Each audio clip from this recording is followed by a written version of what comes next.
نور آباد ایک پرانی بستی تھی۔ کچے گھر، مٹی کی گلیاں، نہر کا کنارہ اور دور دور تک کھیتوں کا سامنا۔ اس گاؤں میں ایک عورت رہتی تھی، اس کا نام رقیہ تھا۔ لوگ اسے مظلوم دھوبن کہتے تھے۔ اس کا شوہر کچھ سال پہلے ایک مصیبت میں وفات کر گیا تھا۔ تب سے وہ اکیلی تھی، صرف ایک چھوٹی سی بیٹی، اس کا نام زینب، اس کا سہارا تھی۔ رقیہ روز صبح نہر کے کنارے جا کر لوگوں کے کپڑے دھوتی، کپڑوں سے پانی نچوڑتی، سورج کے نیچے انہیں سکھاتی۔ کبھی کبھی کپڑے دیکھ کر لوگ پیسے دینے میں دیر کر دیتے، لیکن رقیہ کبھی شکایت نہیں کرتی تھی۔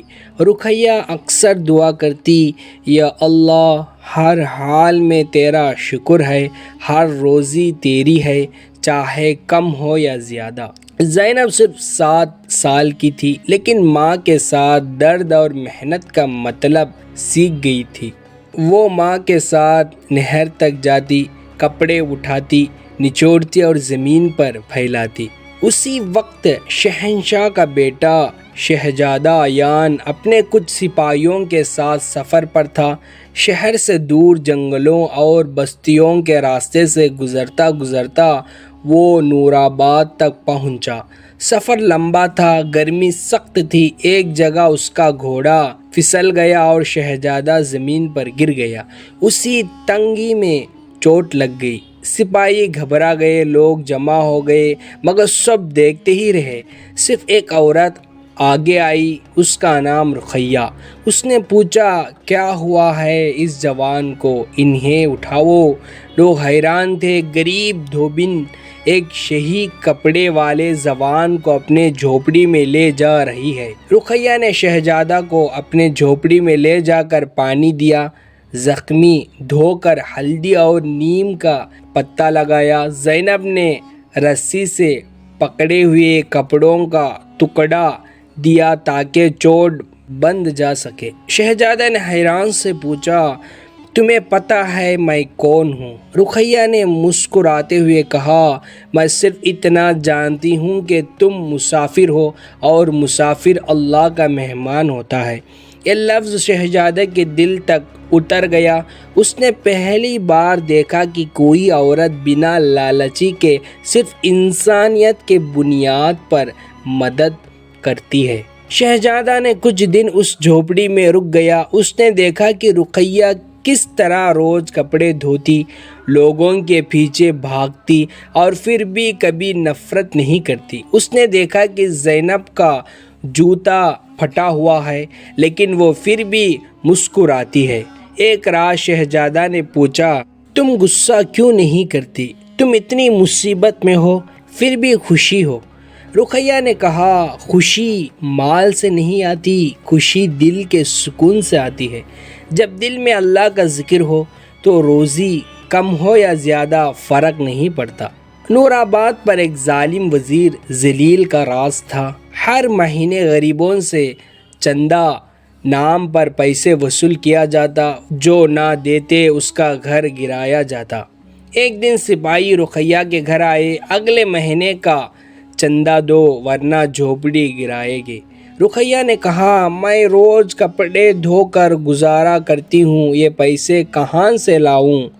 سپاہی نے دھمکی دی اور چل گئے۔ شہزادہ نے سب دیکھا، اس کا دل کانپ گیا۔ پہلی بار اس نے ظلم کی اصلی چہرہ دیکھتا ہے۔ رات کو شہزادہ نے سوچنے لگا، امیر ہو کر میں اندھا تھا اور یہ غریب ہو کر روشنی ہے۔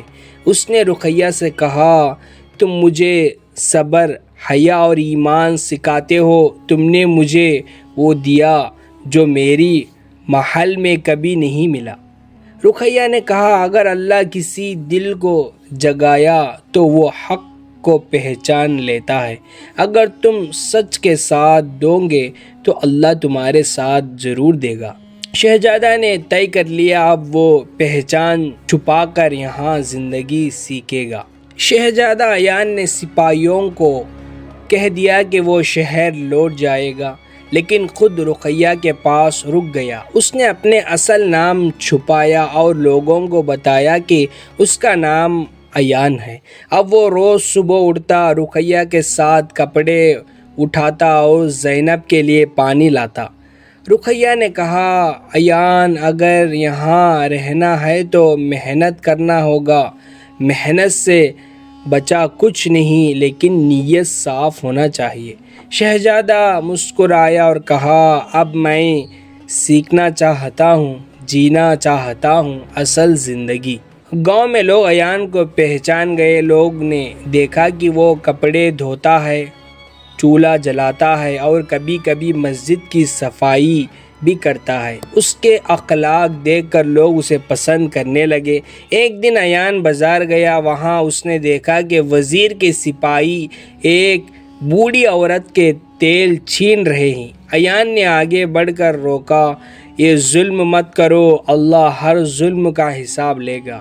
سپاہی نے ہنسنے لگے، تم کون ہوتے ہو بیچ میں بولنے والے؟ ایان نے کہا، میں ایک غریب ہوں، مگر ظلم برداشت نہیں کروں گا۔ مسجد کے امام صاحب مولانا رحمت اللہ ایان کے اخلاق سے متاثر ہوئے۔ انہوں نے اسے قرآن کا ترجمہ سمجھانا شروع کیا۔ ہر دن ایان مسجد میں وقت گزارتا، نماز سیکھتا اور روحانیت کا علم حاصل کرتا۔ مولانا نے ایک دن کہا، بیٹا ایان، اللہ نے تجھے عقل اور طاقت دی ہے، اگر تو چاہے تو ظلم کا نظام بدل سکتا ہے۔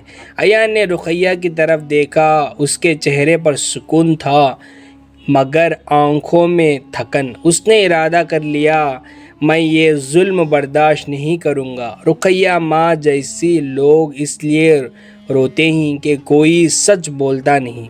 ایک شام رقیہ نے ایان سے کہا، بیٹا، اگر تم کبھی کوئی بڑی جگہ پر جاؤ تو اپنی اصلیت مت بھولنا۔ ہر بڑے کرسی ایک امتحان ہوتی ہے، اگر تم انصاف نہیں کر سکے تو وہ کرسی تمہارا عذاب بن جائے گی۔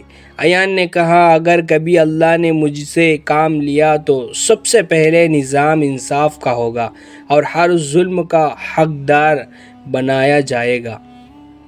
اسی روز شہر سے ایک قافلہ آیا، اس میں ایک وزیر کا خاص پیغام تھا، شہنشاہ سلامت انتقال فرمائے گئے ہیں۔ شہزادہ ایان کہاں ہے؟ اس کی تاج پوشی ہونے والی ہے۔ نور آباد میں ہنگامہ مچ گیا۔ رقیہ نے حیران سے ایان کی طرف دیکھا، تم شہنشاہ کا بیٹا ہو؟ ایان نے سر جھکا کر کہا، آپ میری رہنما ہیں، مجھے زندگی کا اصل مطلب اپنا تمہیں سکھائے ہیں۔ شہزادہ ایان کو شہر لے گیا۔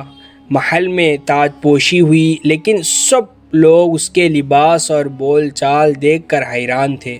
اس نے کہا، میں شہنشاہ ہوں، لیکن اب پہلے رقیہ کا بیٹا ہوں، پہلے انسان ہوں۔ آج سے اس ملک میں انصاف کا نظام چلے گا۔ اس نے سب سے پہلے حکم دیا، وزیر ذلیل کو گرفتار کرو، غریبوں کے گھر پکے بناؤ اور ہر بستی میں ایک مدرسہ، ایک مسجد اور ایک روٹی گھر ہو۔ لوگ تھالیاں میں نہیں، آنسو میں رو رہے تھے۔ ایک رات شہزادہ ایان رقیہ کے گھر گیا۔ اس نے کہا، آپ نے مجھے انسان بنایا ہے، میں چاہتا ہوں کہ میری زندگی میں آپ کا مقام ہمیشہ رہے، کیا آپ میری رفیقہ حیات بنے گی؟ رقیہ نے آنکھوں میں آنسو لی، مسکرا کر کہا، میرا مقام یہ نہیں، میں صرف اللہ کی بندی ہوں، میرا رشتہ صرف اس کے ساتھ ہے، مجھے زینب کی ماں بننا، شہزادی نہیں۔ ایان نے سر جھکا کر کہا، تو پھر میں زندگی بھر آپ کا شاگرد بن کر رہوں گا۔ ایان نے نور آباد کو آزادی، تعلیم، صحت اور انصاف کا مرکز بنا دیا۔ ہر گھر روشن تھا، ہر بچہ اسکول جاتا۔ رقیہ کے گھر کے سامنے ایک مدرسہ بنوایا گیا، مدرسہ رقیہ۔ زینب اس مدرسے میں لڑکیوں کو تعلیم دیتی۔ رقیہ ہر دن نماز کے بعد دعا کرتی، یا اللہ، اس شہزادے کو ہمیشہ سچ کے راستے پر رکھ۔ وزیر ذلیل کو قید تو کر لیے گئے، مگر اس کے کچھ وفادار سپاہی ابھی بھی محل کے اندر تھے۔ انہوں نے ایک راز چھپا رکھا تھا، شہنشاہ کی موت ایک سازش تھی۔ وزیر نے جیل میں کہا، ایان نے صرف کرسی لے لیا، لیکن کھیل ابھی باقی ہے، میں انصاف کا ڈرامہ توڑ دوں گا۔ اسی سپاہی نے نور آباد پر حملہ کرنے کا پلان بنایا تاکہ رقیہ کو نقصان پہنچے اور شہزادہ کو توڑ دینا۔ ایک رات نور آباد میں آگ لگی، لوگ چلانے لگے، گھر جلنے لگا۔ شہزادہ کو اطلاع ملی، رقیہ کے گھر جلا دیا گیا۔ ایان بغیر ہچکتے گھوڑے پر چڑھ کر نور آباد گیا۔ زینب رو رہی تھی، رقیہ بے ہوش میں تھی۔ ایان نے اللہ سے دعا کی، یا اللہ اس ماں جیسی عورت کو کچھ نہ ہونے دینا، اگر امتحان ہے تو مجھے لے لے لیکن اسے بچا لے۔ رقیہ نے ہوش میں آ کے ایان کے ہاتھ پکڑی، مسکرائی، مجھے کچھ نہیں چاہیے بیٹا، صرف یہ وعدہ کرو کہ کبھی ظلم کے ساتھ نہیں دو گے، کبھی اپنے دل کا نور مت کھونا۔ ایان کے آنکھوں سے آنسو بہہ گئے۔ رقیہ کی روح نے اس وقت سکون سے رخصت لی۔ ایان نے اسی وقت وعدہ کیا، اب اس ملک میں نہ صرف عدل ہوگا بلکہ ہر ظلم کا حساب ہوگا۔ اس نے وزیر کے بچے سپاہیوں کو ڈھونڈ کر گرفتار کیا، ان کے مقدمات کھولی، دربار میں چلایا۔ کسی نے بدلہ نہیں لیا، صرف قرآن اور سنت کے مطابق انصاف کیا۔ لوگ حیران تھے، یہ بادشاہ قتل کرنے کے بجائے معافی کر دے کر انصاف کرتا ہے۔ ایان نے کہا، میں رقیہ کے شاگرد ہوں، میں ظلم سے نہیں انصاف سے جیتوں گا۔ رقیہ کے وفات کے بعد ایان نے اس کے نام پر درسگاہ بنایا، مدرسہ رقیہ۔ اس درسگاہ میں صرف تعلیم نہیں، صبر، حیا اور ایمان کا درس دیا جاتا ہے۔ زینب اب جوان ہو چکی تھی، اس نے قرآن حفظ کیا اور لڑکیوں کے لیے طہارت اور حیا کے درس دینے لگی۔ اس کا نکاح ایان نے ایک دیندار استاد سے کروایا، جیسا رقیہ بھی پسند کرتی تھی۔ بزرگ ہونے کے بعد ایان نے تاج اپنے چھوٹے بھائی کو دے دیا، خود ایک سادہ زندگی گزارنے لگا۔ مسجد میں اس کا آخری خطبہ یادگار تھا، میں شہزادہ ایان ہوں جسے ایک دھوبن نے انسان بنایا۔ اگر رقیہ جیسی ماں نہ ہوتی تو تم جیسے بادشاہ ظلم کے مثال بن جاتے۔ ہر شخص جو روٹی کے لیے رو رہا ہو وہ میرے لیے ذمہ دار ہے، ہر آہ میرے امتحان ہے۔ اس نے آنکھوں میں آنسو لے کر کہا، میں ایان ہوں، رقیہ کا بیٹا۔ دوستو، اگر اس ویڈیو آپ کو پسند آیا ہو تو لائک کرے، شیئر کرے اور ہمارے اس چینل کو ضرور سبسکرائب کرو۔ خدا حافظ۔